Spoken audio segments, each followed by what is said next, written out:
Hello guys, कैसे हैं आप सब। हम लोग डिस्कस कर रहे थे sexual reproduction in flowering plants. Sexual reproduction in flowering plants में हम लोगों ने सीखा था स्ट्रक्चर ऑफ फ्लावर, जिससे हमें पता चला कहाँ पर प्रेजेंट होता है मेल रिप्रोडक्टिव ऑर्गन एंड कहाँ पर प्रेजेंट होता है फीमेल रिप्रोडक्टिव ऑर्गन। आज हम लोग डिस्कस करने वाले हैं मेल रिप्रोडक्टिव ऑर्गन, बोले तो स्टैमेन। आइए देखते हैं स्टैमेन के बारे में। आज हम लोग सीखेंगे स्टेमन से कैसे बनते हैं पॉलन ग्रेन्स। तो सबसे पहले देखेंगे स्ट्रक्चर ऑफ स्टेमन। स्टेमन की स्ट्रक्चर की बात करें तो कुछ इस तरीके की स्ट्रक्चर हमें देखने को मिलती है। स्टेमन के दो पार्ट होते हैं, कौन कौन से? इसको बोलते हैं एंथर, इसको क्या बोलेंगे? एंथर। और इसको बोलते हैं फिलामेंट, जहाँ से जुड़ा होता है फिलामेंट, समझ ना। ये इसका डंठल है जिससे जुड़ा होता है। और ये अटैच किससे होता है? हम लोग ने पिछली बार पढ़ा था पिछली क्लास में, थैलेमस से। ऐसे अटैच होगा थैलेमस से। इसी का एक और नाम था, क्या था? रिसेप्टिकल्स, नाम था रिसेप्टिकल्स। ये जुड़ा हुआ है एंथर से। ये स्ट्रक्चर क्या है? एंथर। एंथर कैसी स्ट्रक्चर है? इसमें आप लोग को दिख रहा होगा, दो लोब दिख रहे हैं। तो कैसी स्ट्रक्चर हो गई? बाइलोब्ड स्ट्रक्चर होती है। कैसी? बाइलोब्ड स्ट्रक्चर है एंथर। अभी क्या है, ये जो फिलामेंट है ये दो जगह से अटैच है। एक तो थैलेमस से अटैच है और एक एंथर से अटैच है। क्वेश्चन पूछा जाता है कि फिलामेंट का कौन सा पार्ट एंथर से जुड़ा है, कौन सा पार्ट थैलेमस से जुड़ा है। ये जो पार्ट एंथर से जुड़ा है इसको बोलते हैं डिजिटल एंड, इसको बोलते हैं डिजिटल एंड। एंड इस पार्ट को बोलते हैं प्रॉक्सिमल एंड, प्रॉक्सिमल एंड। इसको याद कैसे करेंगे?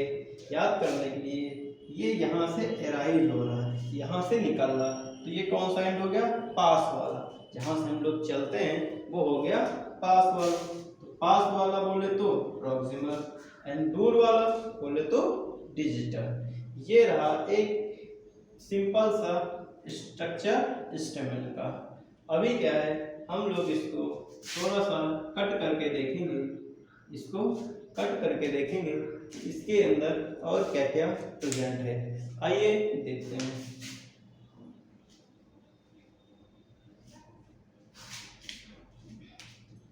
हम लोग ने जब इसको कट किया तो कुछ इस तरीके की स्ट्रक्चर सामने आई। ये बाइलोब स्ट्रक्चर एंथर की। जब हम लोग ने इसको कट किया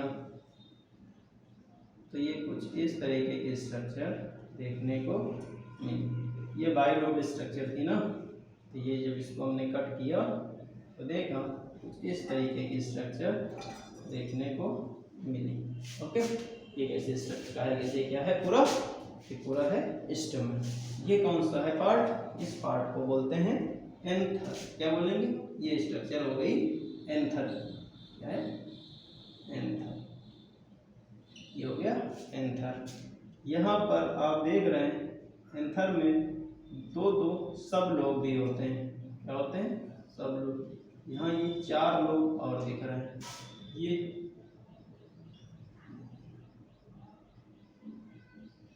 अब ये कितने लोग हो गए? 1 2 3 4। इसको बोलते हैं थीका। क्या बोलेंगे? थीका। इसको बोलते हैं थीका। एंड जो ये स्ट्रक्चर देख रहे हैं इसको बोलते हैं माइक्रोस्पोरेंजियम। क्या बोलेंगे? माइक्रोस्पोरेंजियम। माइक्रोस्पोरेंजियम। इसमें भरा होता है टिश्यू। इसमें जो टिश्यू भरा होता है इस टिश्यू को बोलते हैं स्पोरोजीनस टिश्यू। क्या बोलेंगे? इसको बोलते हैं स्पोरोजीनस टिश्यू। Sporogenous tissue. ये स्पोरोजीनस टिश्यू की जितनी भी सेल्स होती हैं वो सभी सेल कैपेबल होती हैं इस माइक्रोस्पोर मदर सेल बनाने के लिए। स्पोरोजीनस टिश्यू की जितनी भी सेल हैं वो सभी सेल कैपेबल होती हैं माइक्रोस्पोर मदर सेल बनाने के लिए। ये स्पोरोजीनस टिश्यू की सेल्स डेवलप होके बनाती हैं माइक्रोस्पोर मदर सेल। क्या बनाएंगी? ये बनाएंगी माइक्रोस्पोर मदर सेल। क्या बोलेंगे? Microspore mother cell. Microspore mother cell को शॉर्ट में बोलते हैं MMC, या कभी कभी इसी को बोलते हैं PMC। बोले तो पॉलन मदर सेल। ये माइक्रोस्पोर मदर सेल से बनते हैं माइक्रोस्पोर। क्या बनेंगे? माइक्रोस्पोर। इनसे बनेंगे माइक्रोस्पोर। यही माइक्रोस्पोर फर्दर डेवलप होके बनाते हैं पॉलन ग्रेन्स। आई थिंक ये बात इतनी आपको समझ में आई होगी। ये जो साइड आप देख रहे हैं इसको बोलते हैं लाइन ऑफ डेhiscence, जो कि हेल्प करती है स्टेम को फटने, इसको स्टेमन के इसके एंथर के डेhiscence में। ओके, इसको क्या बोलेंगे? लाइन ऑफ डेhiscence। इसको बोलते हैं लाइन ऑफ डेhiscence। अभी हम लोग थोड़ा सा ये स्ट्रक्चर बड़ा करके देखते हैं। यहाँ पर जब बड़ा करके हम लोग इसको देखेंगे, थोड़ा सा इसको रफ करना पड़ेगा। अभी जब इस स्ट्रक्चर को थोड़ा सा हम लोग बड़ा करके देखते हैं, इसको जब बड़ा करके देखेंगे तो यहाँ पर हमें 4 लेयर्स सेल की दिखाई पड़ेंगी। ये आउटर लेयर,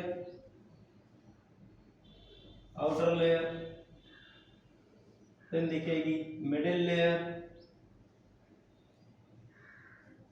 ये outer layer, middle layer, endothecium, और देन फोर्थ लेयर ये दिखेगी हमें फोर्थ लेयर। ओके, ये आउटर लेयर को बोलते हैं एपिडर्मिस।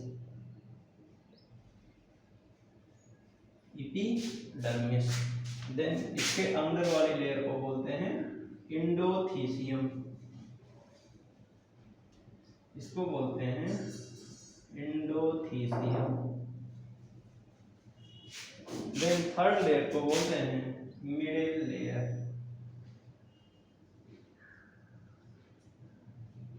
बोलेंगे मिडिल लेयर। और ये नेक्स्ट जो आउटर मोस्ट लेयर है इसको बोलते हैं टैपिटम। क्या बोलेंगे? टैपिटम। ये टैपिटम ये सबसे इनर मोस्ट लेयर होती है। क्या होती है? ये इनर मोस्ट लेयर होती है। ये टैपिटम कैसी है? By nucleated. Tapetum by nucleated होती है। टैपिटम बाई न्यूक्लिएटेड होती है। ये नरिशमेंट भी प्रोवाइड करती है। Provide nourishment. एंड टैपिटम के बारे में आपने एक चीज और सुनी होगी, ये सेक्रेट करता है एक sticky liquid. Secrete sticky fluid. ये सेक्रेट करता है स्टिकी फ्लूइड जिसको नाम दे देते हैं पॉलन किट। क्या बोलते हैं? Pollen kit. पॉलन किट क्या होता है? ये जो टैपिटम है यहाँ से एक स्टिकी लिक्विड सेक्रेट होता है। ठीक, वो क्या करता है? पॉलन ग्रेन्स में चिपक जाता है, जिससे कि पॉलन ग्रेन पर जब कोई पॉलिनेटर बैठता है तो ये उससे चिपक जाए, आसानी से पॉलिनेशन हो जाए। तो ये पॉलन किट करती क्या है? हेल्प करती है पॉलिनेशन में। क्या करेगा? Help in pollination. हेल्प करती है पॉलिनेशन में। ये एपिडर्मिस ये आउटर मोस्ट लेयर है। ये आउटर मोस्ट लेयर होती है, ये सिंगल लेयर है, इसी है सिंगल लेयर। जबकि मिडिल लेयर ये 2 से 3 लेयर थिक होती है, 2 से 3 लेयर थिक होती है। तो यहाँ पर कितनी लेयर्स हमें लिखी, माइक्रो, जो हमने यहाँ पे देखा माइक्रोस्पोरेंजियम, यहाँ पे कितनी लेयर लिखी, एक ये दिखी epidermis, then endodermis, then middle layer and ये टैपेटा। इतनी बात शायद आपको समझ में आई होगी। अभी हम लोग देखते हैं माइक्रोस्पोर मदर सेल से कैसे बनता है माइक्रोस्पोर। इसी प्रोसेस को बोलते हैं माइक्रोस्पोरोजेनेसिस। आइए डिस्कस करते हैं microsporogenesis.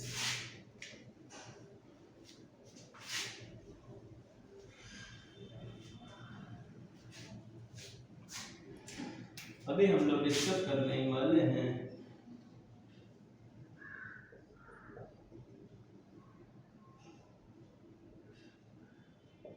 Microsporogenesis. Formation of microspore from the microspore mother cell it called microsporogenesis। क्या होता है? Formation of microspore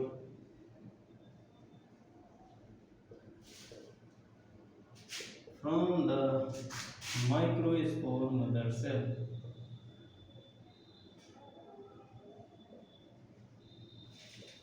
microspore mother cell is called microsporogenesis।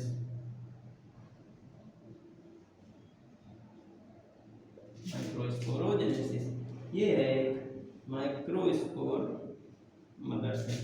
इससे क्या बनाना है, माइक्रोस्पोर।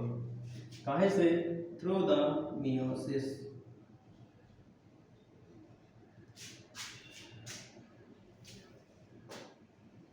यहाँ पे और लिख लेते हैं mother cell through meiosis, through meiosis. क्या बोलते हैं? माइक्रोस्पोरोजेनेसिस। आइए देखते हैं कैसे माइक्रोस्पोर मदर सेल से माइक्रोस्पोर का फॉर्मेशन होगा। सबसे पहले हम लोग लेते हैं एक माइक्रोस्पोर मदर सेल। ये क्या है? Microspore mother cell. इसे बोलते हैं PMC भी बोल देते हैं। इसकी प्लॉइडी होती है 2M। यहाँ पर सबसे पहले होता है मियोसिस। क्या होगा? मियोसिस।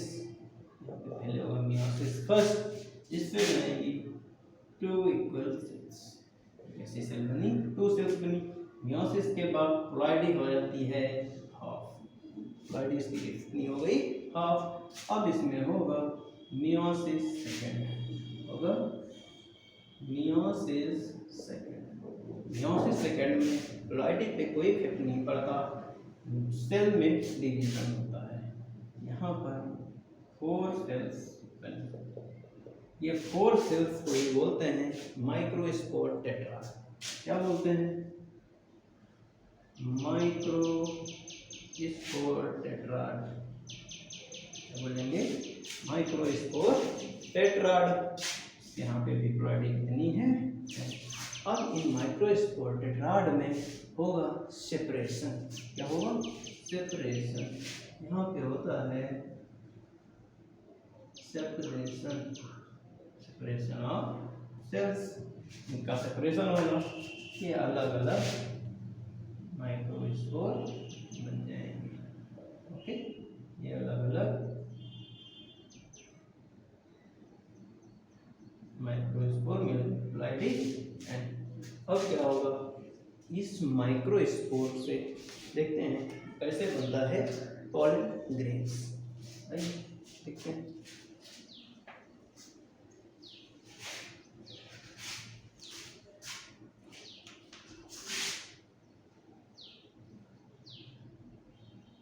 ये यहाँ पे बना माइक्रोस्पोर। माइक्रोस्पोर इसकी प्लॉइडी है। इतनी बात समझ में आई। यहाँ पे होगा माइटोसिस डिवीजन क्या होगा, यहाँ होता है अनइक्वल, यहाँ पे होता है अनइक्वल माइटोसिस। अनइक्वल माइटोसिस होता है तो यहाँ पे 2 सेल बनती हैं।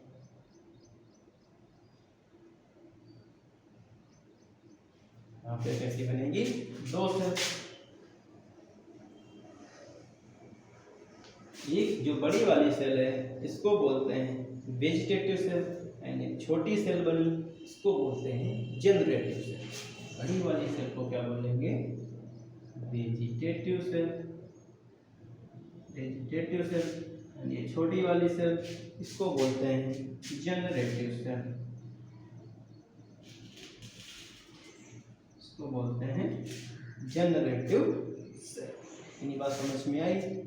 वेजिटेटिव सेल का, इसमें ये सेल लार्ज साइज की होती है, वेजिटेटिव सेल लार्ज साइज की होती है। इसमें डेंस साइटोप्लाज्म भरा होता है, क्या इसमें डेंस साइटोप्लाज्म होता है, डेंस साइटोप्लाज्म यहाँ पर भरा होता है। और वेजिटेटिव सेल में जो न्यूक्लियस होता है ये इरेगुलर शेप का होता है, irregular shape nucleus, irregular shape का यहाँ पे न्यूक्लियस देखने को मिलता है। जबकि और यहाँ से वेजिटेटिव सेल ही बनाती हैं पॉलन ट्यूब, वेजिटेटिव सेल ही फॉर्मेशन करती हैं, formation of pollen tube, formation of pollen tube. जबकि जनरेटिव सेल स्मॉल साइज की होती हैं, जनरेटिव सेल स्मॉल साइज की होती हैं। ये 2 मेल गैमीट फॉर्म करती हैं 2 मेल गैमीट को। ये सेल्स जो माइक्रोस्पोर से पॉलन बना, ये जब डेवलप होगा पॉलन ग्रेन तो इस पे 2 लेयर्स आ जाएंगी इसके प्रोटेक्शन के लिए। आइए देखते हैं पॉलन ग्रेन।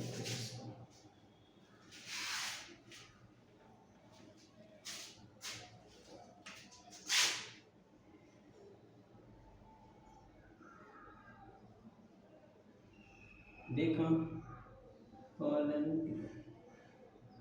2 सेल मिली, vegetative cell and generative cell.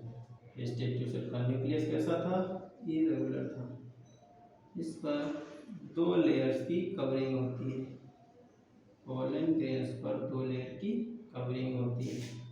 बाहर वाली लेयर को बोलते हैं एक चाइन एंड अंदर वाली लेयर को बोलते हैं इंटाइन,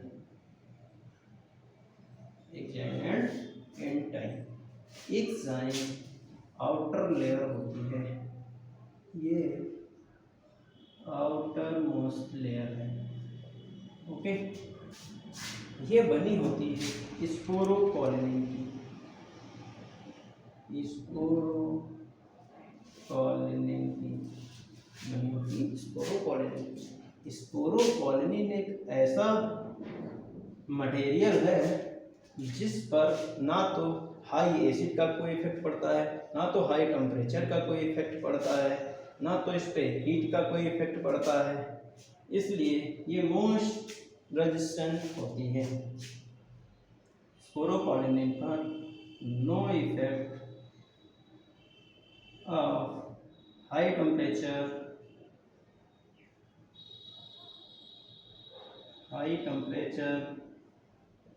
and acidic pH या फिर हीट या फिर एनी एंजाइम। इस पर ना तो हीट का कोई इफेक्ट पड़ता है, ना तो हाई एसिड का कोई इफेक्ट पड़ता है, ना तो टेम्परेचर का कोई इफेक्ट पड़ता है, ना तो कोई भी एंजाइम इसको डिग्रेड कर सकता है। अच्छा, जब इसको कोई डिग्रेड नहीं कर सकता तो यहाँ से पॉलन ट्यूब निकलेगी कैसे? क्योंकि पॉलन ट्यूब के एंजाइम तो इसको डिग्रेड कर नहीं पाएंगे। उसके लिए इसमें जगह जगह पर गैप छोटा होता है, इसलिए ये कैसी होती है? डिसकंटिन्यूअस। ये होती है डिसकंटिन्यूअस, जिससे कि पॉलन ट्यूब आसानी से यहाँ से पास हो सके। इनर लेयर को बोलते हैं एन टाइम। कैसी लेयर है? इनर लेयर को बोलते हैं एन टाइम। ये बनी होती है सेलुलोज एंड पैक्टिन की। ये बनी होती है सेलुलोज एंड पैक्टिन की। ये एन टाइम ये कॉन्टिन्यूअस होती है। कैसी होती है? कॉन्टिन्यूअस। ये क्या है? जो ये हो गई हमारी वेजिटेटिव, ये वो generative cell.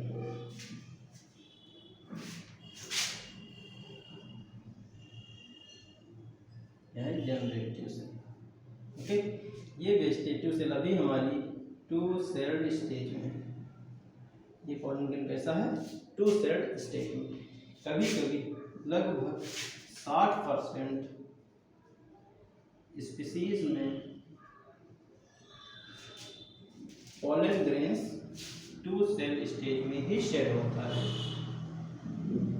Shade at 2 cell stage.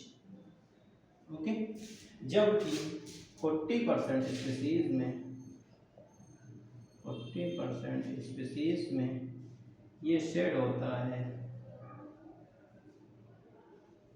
Shade at 3 cell stage. 3 cell stage. यहाँ पर माइटोसिस हो जाती है।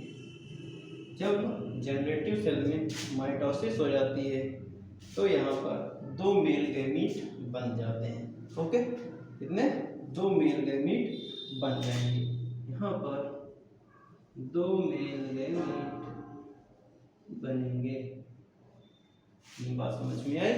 2 मेल गैमीट बनेंगे।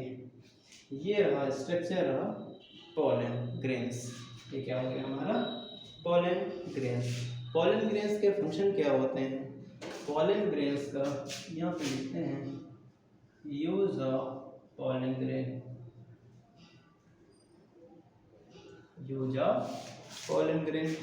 पॉलन ग्रेन यूज होता है एज अ सिरप। इसमें मेकिंग सिरप का यूज होता है सिरप बनाने में, या फिर यूज करते हैं पॉलन टैबलेट्स बनाने में। आजकल क्या हो रहा है? वेस्टर्न कंट्रीज में लोग पॉलन का यूज करते हैं एज अ एनर्जी सोर्स। इसको एथलीट्स या फिर हॉर्स जो होते हैं, हॉर्स राइडिंग में हॉर्स को ये पॉलन सिरप या पॉलन टैबलेट्स दिए जाते हैं for the instant energy.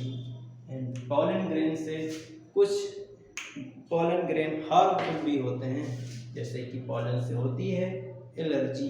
Allergy like asthma, जैसे कि कैरेट ग्रॉस का जो पॉलन होता है उससे हो जाती है अस्थमा।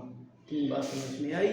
आई होप आपको स्टेमन समझ में आया होगा और हमने स्टेमन से कैसे बनाया पॉलन ग्रेन्स। अभी हम लोग डिस्कस करेंगे फीमेल रिप्रोडक्टिव ऑर्गन, बोले तो गायनोसियम। यहाँ से हम लोग बनाएंगे एम्ब्रियो सैक। वहाँ पर हम लोग देखेंगे कैसे फ्यूज होता है पॉलन ग्रेन एम्ब्रियो सैक से। यहाँ पर एम्ब्रियो सैक की स्ट्रक्चर आपने सुना होगा, 7 सेल्ड 8 न्यूक्लियोटाइड स्ट्रक्चर होती है। थैंक यू, आज के लिए इतना ही।